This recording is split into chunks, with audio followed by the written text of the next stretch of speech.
आज जिस प्रकार से भगत सिंह के शहादत दिवस को मनाने में देश के हिंदुस्तान से लेकर के देश की जनता की दिल्ली स्कूल का दिखाई पड़ती है। इससे बहुत और गुलामी का समर्थन लोगों को होता है। देश का एक ऐसा देशभक्त जो निश्चित कुर्बानी देश के जारी नहीं किया, परंतु आज उन्हें याद करने वाले लोग नहीं होते। इससे साफ साफ जाहिर होता है कि देश के अंदर जो राजनीति करने वाले लोग हैं उन्हीं महापुरुषों को याद करने का कोशिश करते हैं जिनके प्रति इनके एक वोट बैंक होता है। क्योंकि भगत सिंह को याद करने का सीधा सा मतलब है कि भगत सिंह को व्यवस्था प्रवर्तन का सपना था, वो बुनियादी प्रवर्तन की लड़ाई लड़ रहे थे। इनका याद करने का मतलब है कि नौजवानों को एक नया संदेश देना कि वर्तमान जो व्यवस्था है वो कहीं न कहीं अन्याय और शोषण पर आधारित है और भगत सिंह के विचारों को जब देश से हटाया जाएगा तो उनकी सत्ता खत्म नहीं आ जाएगी। यही कारण है कि भगत सिंह का 27 सितंबर को चाहे जन्म शताब्दी दिवस मनाने का मामला रहा हो, देश के अंदर शहादत दिवस मनाने का मामला रहा हो, देश के कहे जाने वाले और राजनीति के मुख्य धारा में जो राजनेता रहने वाले याद करने की कोशिश नहीं करता है। आज भगत सिंह के देश से आदमगढ़ प्रतिमा के समझ जो लोगों की भीड़ आप देख रहे होंगे, इससे साफ साफ जाहिर होता है कि देश के जो लोग हैं कितना बौद्धिक रूप से खोखला हो चुका है। देश के जो काया गलत करने वाले, दिशा निर्देश करने वाले, देश के नेताओं दिशा तय करने वाले जो राजनेता कहे जाने वाले हैं, आपको मालूम हुआ कि हमारे यहाँ लोकसभा का चुनाव होने वाला आचार संहिता भी लागू हो चुकी है और आगामी लोकसभा का डेट भी निर्धारण हो चुका है। इसी जो हम खड़े हैं औरंगाबाद का क्षेत्र है, इस औरंगाबाद क्षेत्र का मुख्य प्रतिद्वंदी के रूप में संसद से लेकर के हमारे मुख्य महागठबंधन के प्रत्याशी यहाँ बैठ रहा है। इस तरीके के बहुत सारे राजनेता हैं, लेकिन आज शहादत दिवस के मौके पर इन्हें याद करने का कोशिश नहीं किया जा रहा है। इनके जगह पर अगर बाबा साहब भीमराव अम्बेडकर की बात अगर होती, यह माना जाता है कि बाबा साहब भीमराव अम्बेडकर के प्रति वही देश के अंदर दलित लोगों का वोट बैंक है, उन्हें याद करने का कोशिश किया जाता है। लेकिन भगत सिंह को याद करने का कोशिश इसलिए नहीं किया जाता क्योंकि इनके याद करने से उनका वोट बैंक लेना देना नहीं, उनका वोट बैंक मजबूत होने वाली नहीं है।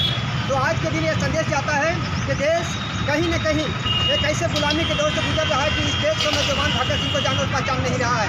अब तक का ही देश का नौजवान या देश का कोई भी प्रगतिशील तबका जो भारत के अंदर क्षमता पर आधारित व्यवस्था का निर्माण चाहता हो, देश का हर नौजवान जो अच्छी शिक्षा चाहता हो, देश का हर बेरोजगार की तलाश में हो, यह सच है कि जब तक इनके विचारों से उत्प्रोत नहीं होगा तब तक इस देश के अंदर अमन चैन और कानून का माहौल कायम नहीं हो सकता है। जिस प्रकार से राजनीति चल रही है, जब खोखले और दोगलेपन की राजनीति देश के अंदर हो रहा है, जिससे निजात पाने के एकमात्र अगर कोई प्रेरणा स्रोत हो सकता है देश के अंदर का नाम शहीद आजम भगत सिंह है। जब तक भगत सिंह के विचारों को देश के कोने कोने तक नहीं पहुँचाया जाएगा, गाँव कस्बे से लेकर झोपड़ियों में नहीं पहुँचाई जाएगी, तब तक इस देश के अंदर वास्तविक आज़ादी नहीं आएगी। यह सच है। इस शहादत दिवस के मौके पर हम सभी जितने भी साथी यहाँ पर मौजूद हैं, इन साथियों के द्वारा इस प्रतिमूर्ति का स्थापना किया गया, इसलिए किया गया कि इस मूर्ति को स्थापित करने से एक संदेश जाएगा। भगत सिंह की जब तस्वीर लोगों को सामने आएगी तो उसे याद करने का कोशिश किया जाएगा कि एक नौजवान इस देश की आज़ादी के लिए आखिर शहादत क्यों दिया था, हमें क्या करना चाहिए और क्या नहीं करना चाहिए, अपने कर्तव्य का बोध होगा इस प्रतिमूर्ति को देखने के बाद। इस शहादत दिवस के अवसर पर हम सभी जितने भी नौजवान साथी यहाँ पे मौजूद हैं और आपके मीडिया के माध्यम से हमारी आवाज़ जहाँ तक भी जा पाएगी, उन तमाम साथियों से मेरा आग्रह होगा कि आज के दिन अगर शहादत दिवस के अवसर पर देश के अंदर अगर भगत सिंह को याद करने की कोशिश नहीं की जा रही है, इससे साफ साफ जाहिर होता है कि देश की जनता मर चुकी है और सत्ता में बैठे वाले लोग इस देश की जनता को बौद्धिक रूप से मार चुका है। ये तथाकथित आज़ादी असली आज़ादी नहीं है। ये चाहता है कि भगत सिंह के विचारों को दबाए रखा जाए और इस देश की जनता को मरनासन स्थिति में रख के गुलाम बना कर रखा जाए। इसलिए भगत सिंह को याद करना इसलिए जरूरी है और खासकर उन लोगों के लिए जरूरी है कि देश के अंदर बुनियादी परिवर्तन की चाह रखता है। भगत सिंह को याद करने के लिए सबसे ज़्यादा आवश्यकता उन छात्रों नौजवानों को है जो अच्छी शिक्षा की तलाश में है। भगत सिंह को याद करने की जरूरत इन लोगों को है कि देश के अंदर अच्छा व्यवस्था मेडिकल व्यवस्था चाहता है, जो स्वास्थ्य व्यवस्था चाहता है, क्योंकि भगत सिंह का मात्र ही विचार है जो निर्विवादित विचार है। दुनिया के तमाम लोग आपको मिल जाएंगे जिनके बाद और विवाद में आपको मिलेगा, उनके पक्ष विपक्ष में लोग मिलेंगे। चाहे गांधीवाद की बात किया जाए, नेहरू की बात किया जाए, सुभाष चंद्र बोस की बात किया जाए, बाबा साहब भीमराव अम्बेडकर की बात किया जाए, इन तमाम लोगों के विचारों पर भी मतभेद हो सकता है। लेकिन देश का एकमात्र नौजवान जो शहादत दिया है देश के लिए, जो असली आज़ादी का सपना देखा तो उसका नाम शहीद आजम भगत सिंह है। उनकी क्रांतिकारी भूमिका पर आज तक किसी ने भी नहीं उठाया है। यह साबित करता है कि जिस दिन देश के अंदर भगत सिंह के चाहने वाले लोगों की जमावड़ा खड़ी हो जाएगी, जिस प्रकार से गांधी के चाहने वाले को जमावड़ा है, जिस प्रकार से बाबा साहब भीमराव अम्बेडकर को चाहने वाले की जमावड़ा है, उस दिन जमावड़ा अगर भगत सिंह का इर्द गिर्द खड़ा हो गया, इस देश के अंदर व्यवस्था परिवर्तन होने से कोई रोक नहीं सकता।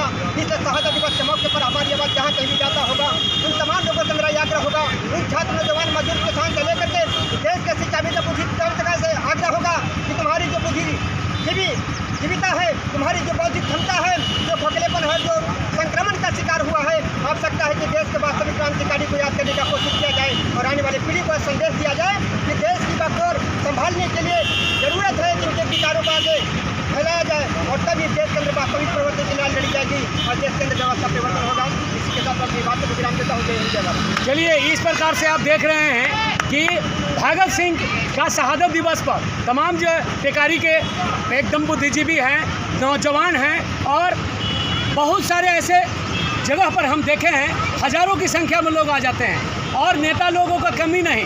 लेकिन इस शहादत दिवस पर एक भी नेता सामने नहीं है। हम लोग सामाजिक कार्यकर्ता कम से कम इकट्ठा होकर के इनको माला से, फूल माला से हम इनको सम्मानित कर रहे हैं और श्रद्धांजलि, सच्ची जो श्रद्धांजलि होती है वो दे रहे हैं। हमारे बीच में इस कार्यक्रम के शुभ चिंतक, हर एक कार्यक्रम में भाग लेने वाले और कार्यक्रम के आयोजक हमारे छोटू मियाँ जी हैं। हम उनसे जानेंगे कि शहादत दिवस पर क्या कहना चाहते हैं, क्या संदेश देना चाहते हैं। देखिए भाई, हम लोग के लिए, हमारे देश की आज़ादी के लिए इन्होंने हंस करके अपना कुर्बानी दी ताकि हम लोग सम्मानजनक ज़िंदगी जिए, स्वतंत्र जिए। लेकिन दुख इस बात की है कि आज हम लोग अपमानजनक ज़िंदगी जी रहे हैं, गुलामी की ज़िंदगी जी रहे हैं। ये देश है जो आधी अधूरी देश है। आज इनका आत्मा भी कुहकता होगा कि जो भारत के सपना हमने देखा वो भारत आज हो नहीं सका, लेकिन हम लोग लड़ेंगे और इनका सपनों को ज़रूर पूरा करेंगे। आज इनका आत्मा कुहकता होगा कि हमारा भारत गारत हो गया, हमारा हिंदुस्तान कब्रिस्तान हो गया, यहाँ समस्या ही समस्या है और इनके नाम पर राजनीतिक होता है। आज कहाँ गए नेता, कहाँ केंद्र सरकार गया, कहाँ बिहार सरकार गया, कहाँ इनके शहादत दिवस पर भी देश में छुट्टी नहीं है। क्यों नहीं है छुट्टी? इनसे कोई बड़ा आंदोलनकारी थे, इनसे कोई बड़ा आज़ादी दिलाने वाले नेता थे? सबसे बड़ा अगर नेता थे तो हमारे भगत सिंह थे। अगर ये नहीं रहते तो हम लोग को आज़ादी नहीं मिलती। इसलिए इनको रास्ता पर हम लोग जो चलेंगे वही चले या चले, ये हंसते हंसते जान कुर्बानी दे दिए। अगर ज़रूरत पड़ेगा तो हम लोग भी देश के लिए अपना जान कुर्बान कर देंगे। देश इसमें मरने से बढ़िया है, कोई बढ़िया मौत हो ही नहीं सकता है। चलिए, अब आपके बीच में हम ऐसे युवा जो हमारे साथी हैं, रोशन जी, हम उनसे जानेंगे। आइए रोशन जी।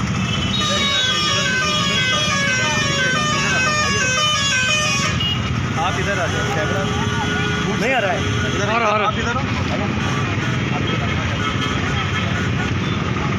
चलिए, सबसे पहले मैं शहीद आज़म भगत सिंह राजगुरु संदेश को मैं नमन पेश करता हूँ और आपके माध्यम से देखने वाले सभी साथियों से मैं ये कह देना चाहता हूँ कि आज शहीद दिवस पर जिस तरह देश में आज एकता को खंड खंड किया जा रहा है, भंग किया जा रहा है।